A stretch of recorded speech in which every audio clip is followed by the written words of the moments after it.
The concrete the ancient Romans used was incredibly strong and durable. It is likely the strongest concrete used in world history, being even stronger than most concrete used nowadays. This was one of the reasons the Romans were so good at building things that were quite impressive and lasted for a long time. A fair amount of buildings and structures they built are still around and are quite well preserved. How this concrete was made, the ingredients it was made of, was lost for some time after the fall of the Roman Empire, but now it has been rediscovered. A group of researchers from various countries led by the Massachusetts Institute of Technology, MIT, made this discovery. This group of researchers studied samples of Roman concrete that are from the archaeological site of Pivernum in Italy. These samples are from about 2,000 years ago. For details on what was learned from the study of the samples, I will quote from sciencealert.com, quote, "One of the questions in mind was the nature of the lime used. The standard understanding of pozzolanic concrete is that it uses slacked lime.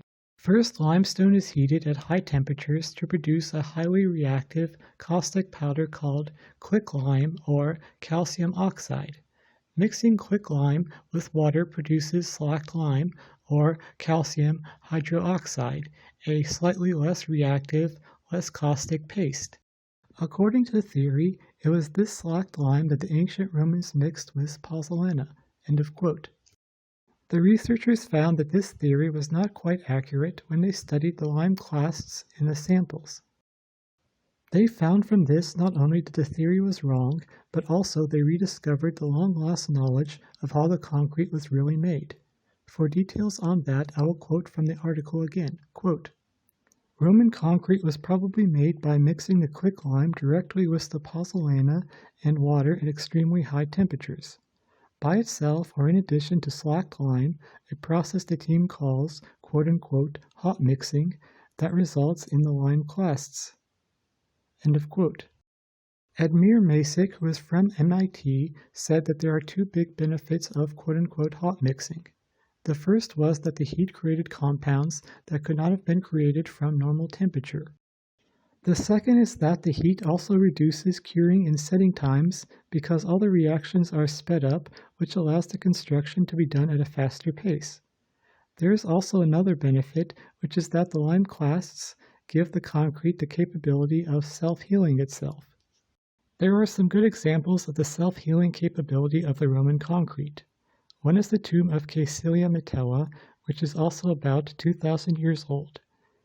Another are the seawalls that are made of this concrete that have lasted for such a long time, which is remarkable because powerful ocean waves keep hitting it and do not seem to cause very much damage to these seawalls. The researchers tested what they discovered. For more on that, I will quote from the article again on sciencealert.com, quote, "The team tested their findings by making pozzolanic concrete from ancient and modern recipes using quicklime. They also made a control concrete without quicklime and performed crack tests. The team is now working on commercializing their concrete as a more environmentally friendly alternative to current concretes." End of quote. So their testing did further prove that they did indeed discover how ancient Roman concrete was made. This is a big deal because we now know more about how the Romans built such resilient and durable buildings, but also we now have the knowledge to make the concrete they used ourselves. So thanks for watching. I hope you enjoyed this video. If you did, please like and subscribe for more content like this.